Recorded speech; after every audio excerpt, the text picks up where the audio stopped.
Hi everybody and welcome to Hampshire Outdoors and Survival. Mickey here.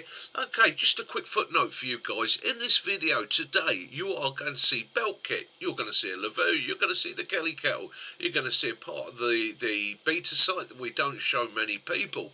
And you're also going to get some bonus footage of a bit of Aldershot history and a deer.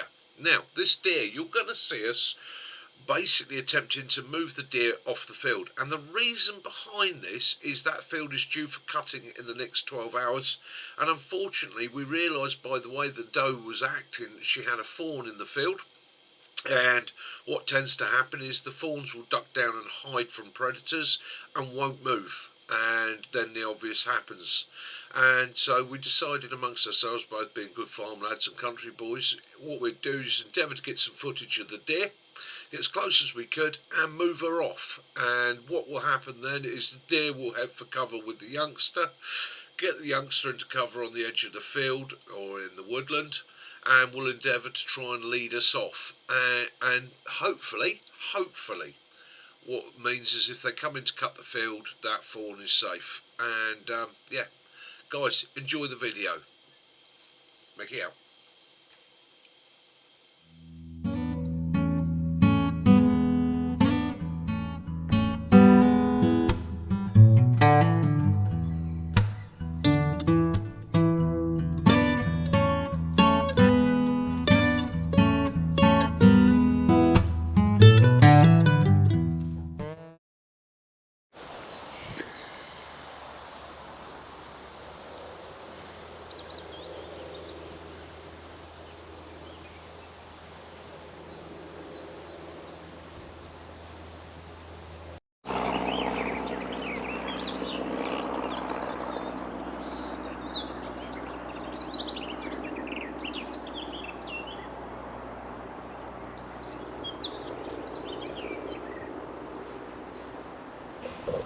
It's about the stalk, and if you can get it on camera you'd have been close enough to take the shot. Anyhow, we're going to bimble on, have a look, see what we can see.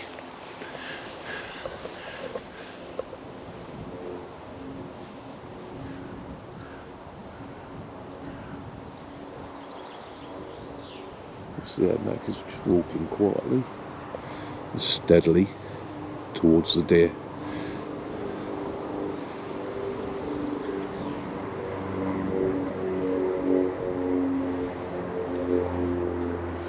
Drops down, he's going to try and get a picture on his camera. She's not threatened by us, and she's been very attentive to what's in the ground there. So again, I would say it's definitely a fawn. If we disturb her and she moves off, we won't approach the spot.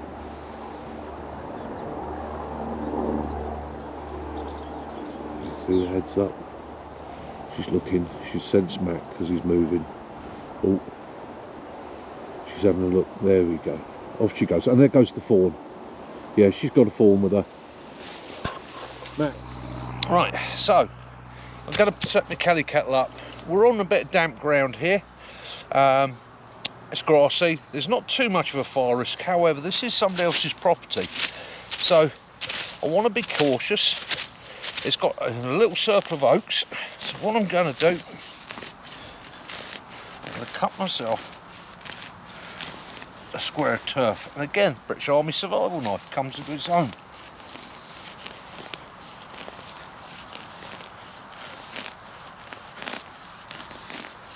Cut down through the roots.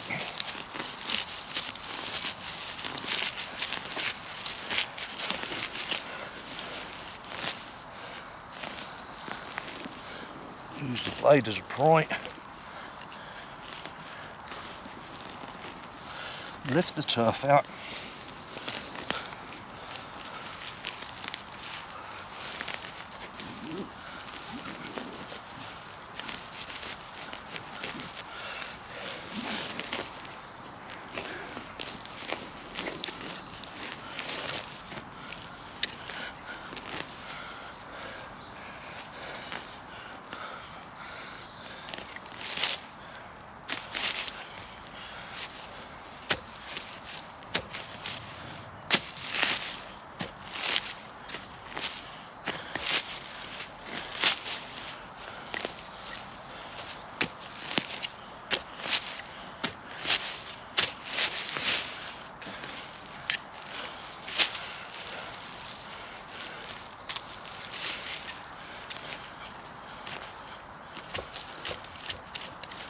a cute set of animals, isn't it?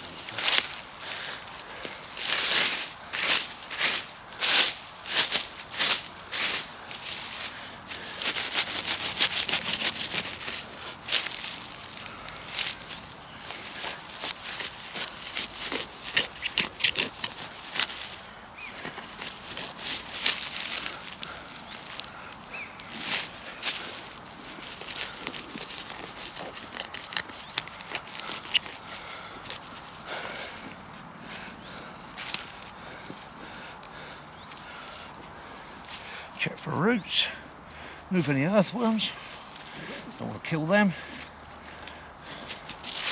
Move the leaves back that are in the grass around it, reduce my fire risk.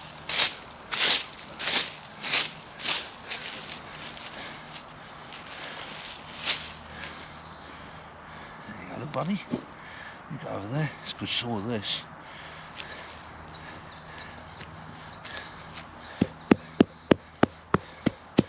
And as you saw from my other video, when we talked about fire in the open, tamp the ground down. Don't allow air pockets. If the ground's tamped down, it makes it a lot harder for oxygen to get in there, igniting roots or anything you've not quite seen in the undergrowth. Sorry, little worm, it's been a squasher.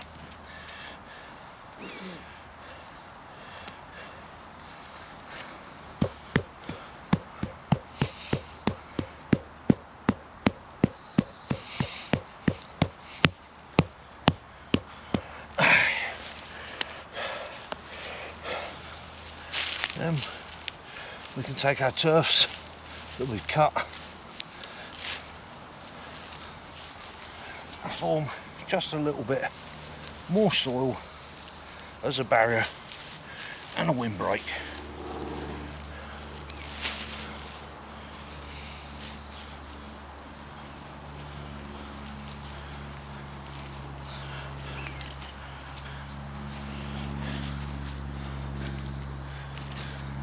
There we go. So there you go, nice little fire pit just right for the Kelly kettle.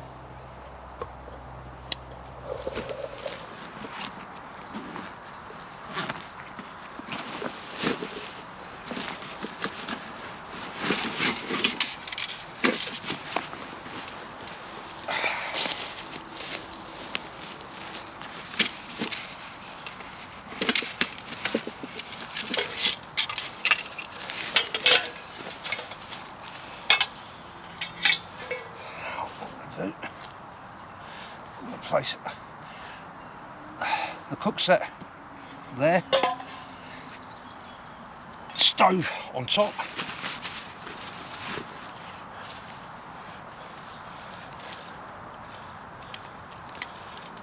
knife and wipe off, knife and white.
And of course, Kelly kettle, king of rolling boils.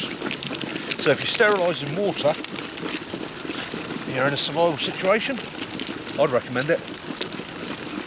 Especially if there's a group of you.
And again, because of the environment we're in, what I'm going to do, I'm going to put some water back in the Kelly kettle.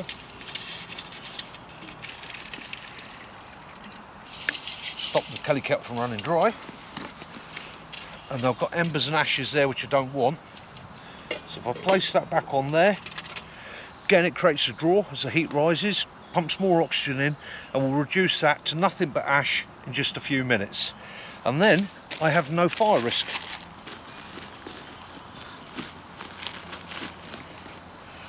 So rather than having to bury coals and burnt bits of wood, I've reduced it to ash, its constituent parts, tip it out into the pit, damp it down, bury it, nobody knows we've been here.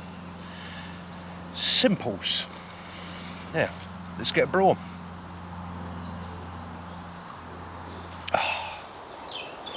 Okay. So what we've done, we've set up a simple Lavvu shelter. Okay, I've had other videos on setting up the Lavvu. This is a simple one-man shelter. You can set two of these up facing one another by connecting the tops together. Okay, so they pull across this way and they connect together. Again, the Lavvu shelter is a great cold weather shelter. Comes down to the ground. This is a size 2. Okay, you can, as I've done in the past, connect a guy line on there, pull it out, peg it out, and it will lift the shelter up and give you more space. And you can do that on both armholes and it will give you more space or shelter. That is more than adequate for one man. Please remember, one of the things with the plash or the Lavvu is that this is the inside. This is the section that would have gone over your shoulders. So it's just an extra waterproof layer. That goes on the inside. There's a drawstring there for tightening that up so it cinches up over your shoulders. Okay, simple as. Now what I'm going to do now, I'm going to pull the pockets out, or the sleeves out, peg those out, and give you an idea of the amount of room that you will get inside one of these. Okay, so a simple guy off the pocket out there, same repeated over that side. Excuse the long grass. That's my shelter. Let's have a look at me in it. Okay, I'm 5'9". A couple of inches there, plenty of room for my feet. I am sat a good 2 foot back from the opening. Okay, so as a summer shelter open like this, absolutely brilliant. I could get my bivvy bag down in here, roll mat down in here, absolutely comfortable. Don't necessarily need the pole there. You could use a tree, anchor that to a tree, use a tree as your frontage, come back. You can set 2 of these up, one each side of a tree. You're looking at your buddy, okay? You could have your cook area between you. You could run a line from the top of that, okay, where I've anchored off there, out anything, 3, 9, 10 feet to the other pole on the other shelter. Pull the two together, bit of tension. You've got one shelter over there with your mate in it, you're sat back here, you've got a fire pit over here between the two of you, you've got an admin area over there. Lucky, lucky boys, okay? If you do it so the airflow's running between the two shelters that way and your fire's at this end, going to take the smoke away from you, okay? And you'll both get the benefit of the heat because the heat will radiate out, trap in this, okay? Simple as. So that's the plash or the Lavvu, okay? Now, these come from many different countries. You can get Polish, you can get Czech, you can get Hungarian.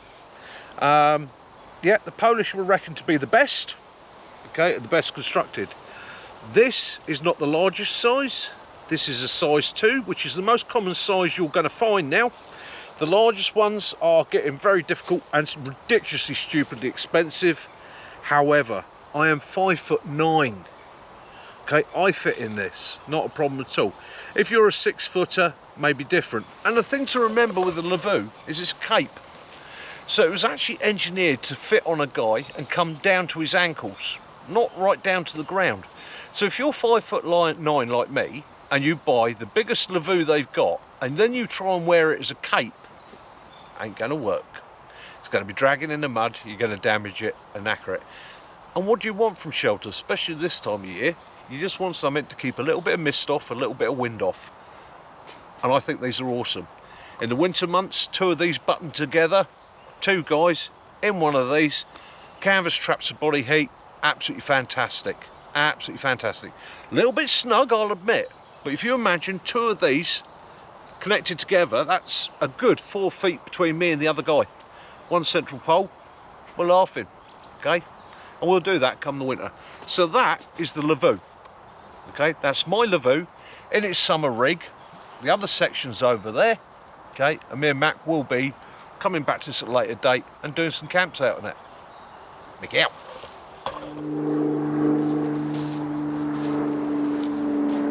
Right guys, so let's get to the elephant in the room. Quite simple, belt kits. Keep getting people say to me and sending me messages, Mickey, belt kits. Come on Mickey, belt kits. Right, okay, let's go through a simple belt kit. And I thought about this morning. I decided I wanted to add this to the video. So this belt kit I've put together in 15-20 minutes at home. And the scenario for this belt kit is, I don't want to carry a Bergen today. I'm off on a hike. However, I'm sensible. I'm going to be in the middle of nowhere. Want to carry emergency kit with me just in case scenario, or in case I suddenly decide I'm going to stop here overnight. Okay, so simple belt kit essentials for me. Firstly, this pouch here, spare glasses, foam. Okay, to hand, right by my right hand. Without these, I'm screwed.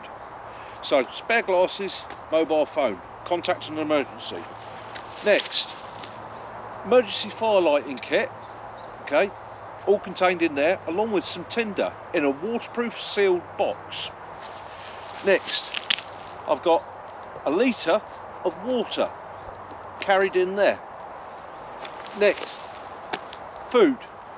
2 days worth of food, okay? In that, simple, 2 days worth of food. In this one, cooking gear, okay? I've got a system in there, which means I can make hot drinks. I can also prepare hot food if I needed to. First aid kit and shelter, okay? And the only shelter I'm carrying in there is a survival bag. Folded down, nice bright orange survival bag. So if I had to spend the night, I've got it. I could rig up a shelter, make a shelter with it. Now, why do I not use one of these? Well, it's quite simple. Yes, I've got lots of agility and lots of movement. It's great. It's lighter. It's only on my hips. But the only trouble for me is it starts to slide down. I'm a fat old boy. And as you see, what happens, it starts to drop. No matter how light you try and make it, it's always going to have weight and kit in it. And it slides down, it becomes a nightmare and encumbrance, and it slides off my hips. Why? Because I'm an older fella. My belly is a little bit wider than my hips. I've got no hips to hold it up. If you're a Slim Jim, excellent. The only option to that for me is to then put a yoke on it, or straps that will come over my shoulder and support it. Well, that's why I took the Bergen off. That's why I took the rucksack off, because I didn't want something over my shoulders, okay? And it limits your movement. Or I can cinch it up super tight. But if I cinch it up super tight, I'm compressing my stomach, I'm compressing my diaphragm. It's going to be very uncomfortable. It's probably not going to do me a lot of good, okay? That's why I don't use a belt kit. I'm not saying they're a bad idea. It's not a good idea for me. So before you go running out thinking, I'm going to buy loads of webbing, build myself a belt kit, have a bit of a practical think about it. Maybe just one pouch on the belt, in the belt loops on your trousers, okay? Maybe your mobile phone could go in a hip pocket like that. Your first aid kit could go in this pocket. Your knife could go in this pocket. And so what have we done? Again, modified for survival. On me, in there, on a line so I don't lose it, a knife, a little tiny Leatherman, a little compass, a little micro light, and a whistle come ferro rod striker. Fire, signalling, direction, and yes, it's a button compass, and I can hear you all going, oh, I've got a silver. It's an emergency compass. I've suddenly find myself lost and I've lost my main kit. That will just give me a rough direction to head to, and you're always going to know a rough orientation with a compass. I sit here with a compass and I know if I walk in that direction, it's taking me back towards where I need to be. It might not be exact, but it's what it's there for. Okay, and again, my knife. And none of these I'm going to lose. They're on a lanyard. I'll know when they come out of my pocket. Put them away, wrap them up, tuck them away. And again, the lanyard. So that's a piece of thin paracord, French knitted, which I learned that's what it's called the other day, French knitted together. So I've actually got 3 meters of cordage there. So again, if I needed to rig a shelter, I've got line with me. Simple ideas. I'm going to do a quick open out of what I've got in the belt kit, because again, if I wanted to carry, this is what I would. So, we'll come to fire, cooking. Keep it simple. So, meth stove. Small, light, easy to carry.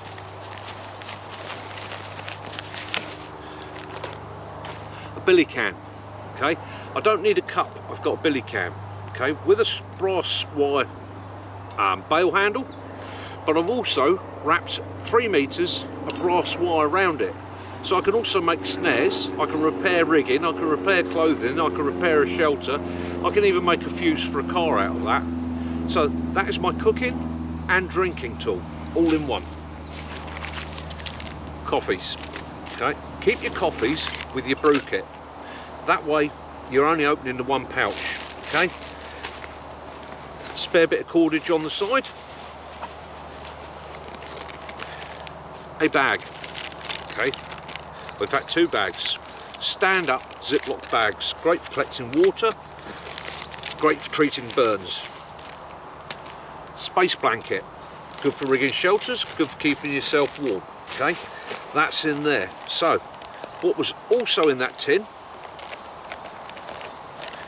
because I'm only carrying 1 litre of water, in a large, heavy-duty Ziploc bag, I've got the Sawyer Mini filter squeeze system.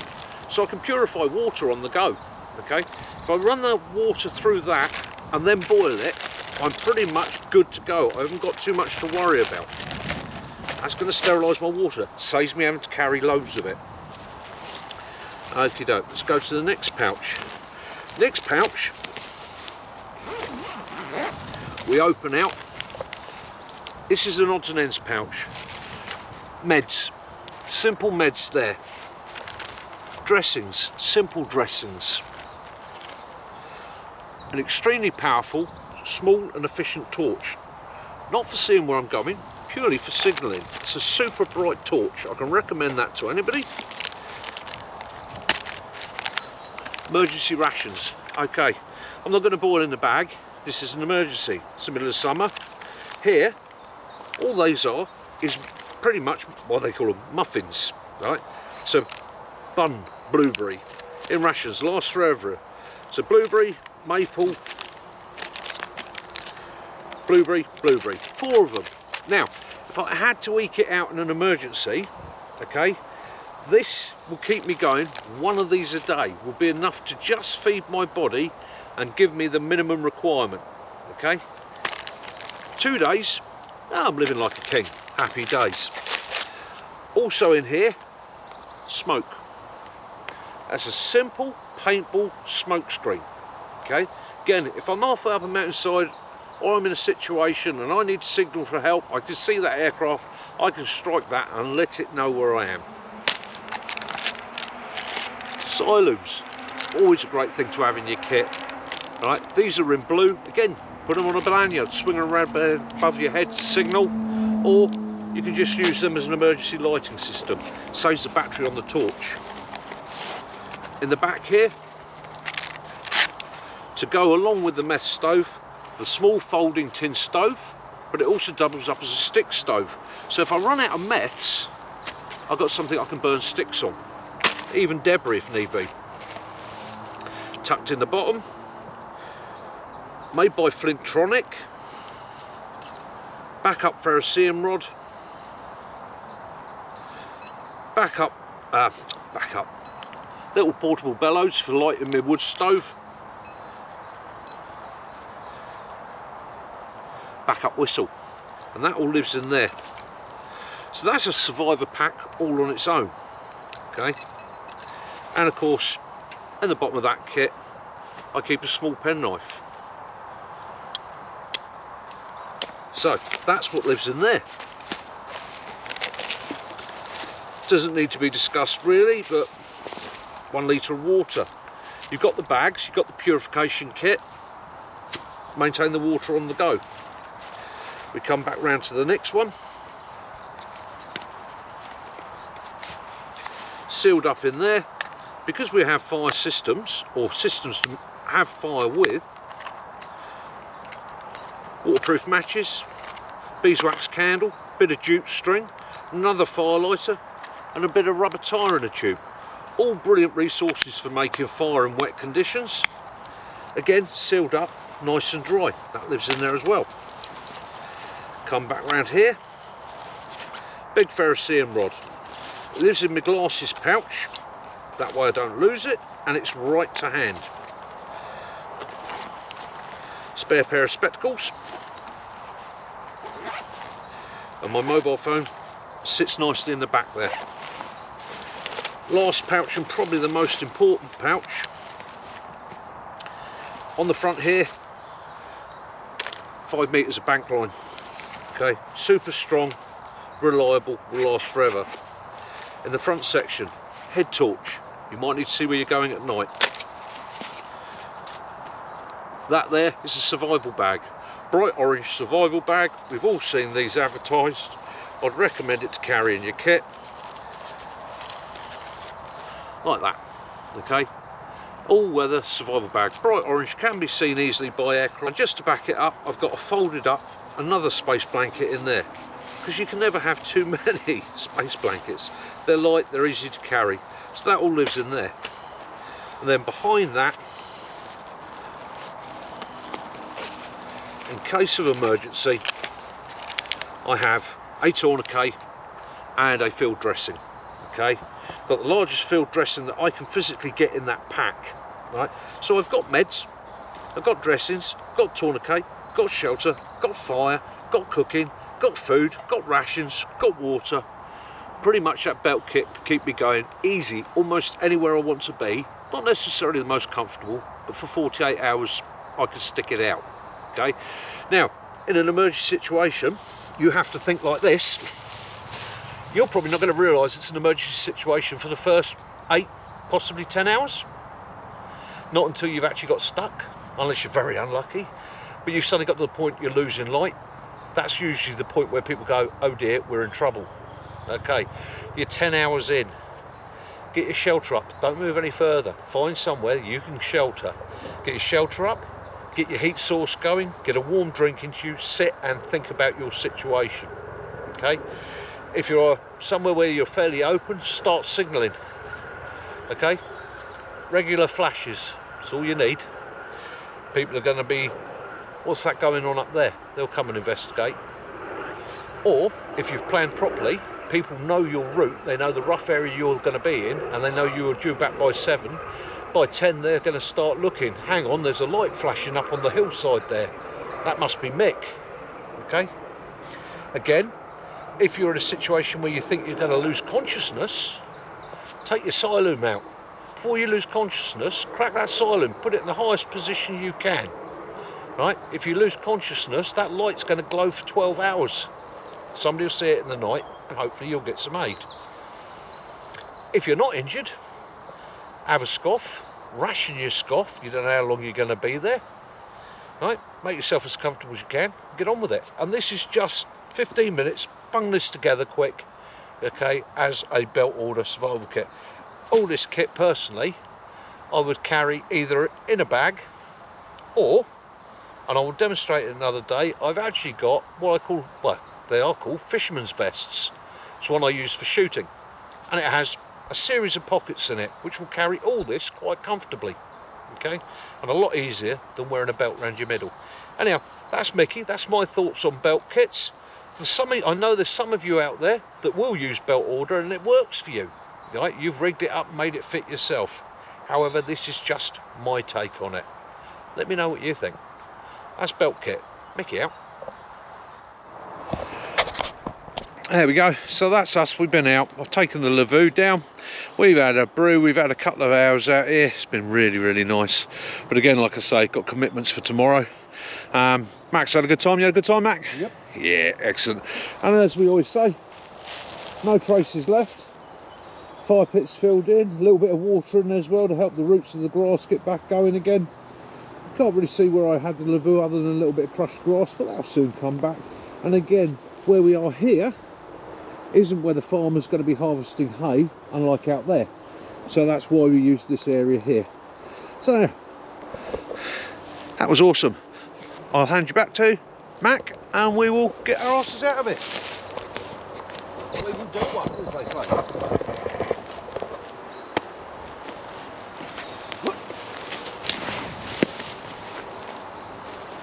That's another top tip for you. If you can't throw your Bergen on your back like that, you shouldn't be wearing it.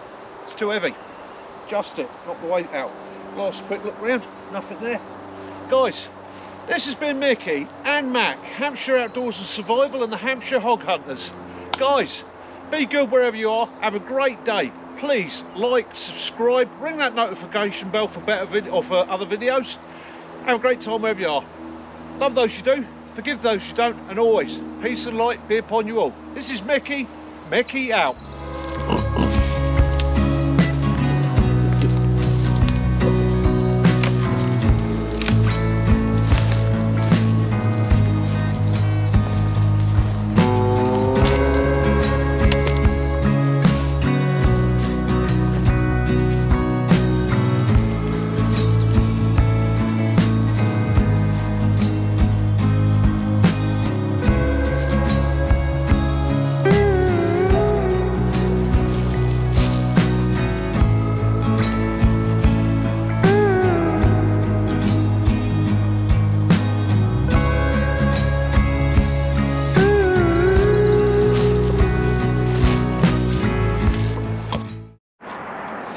There you go, so here's one for you, some of you old ex-military guys that were stationed around all the shots sometime.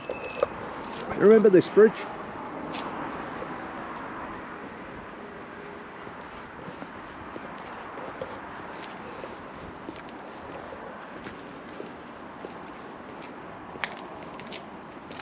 Oh, that looks gungy, doesn't it? Yeah, it does look a little bit gungy, doesn't it? The old Basingstoke Canal.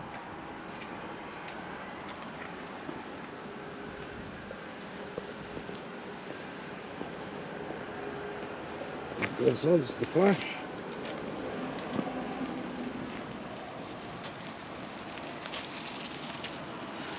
Well, old bridge has seen better days. Now they've got nobody climbing on it on a regular basis. I suppose they just let it go to waste.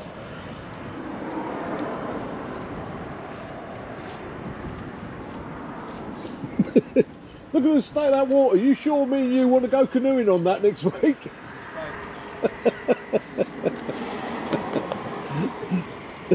Just I stopped myself going up there and climbing up on the top. I'm not doing it. I'm too low for it.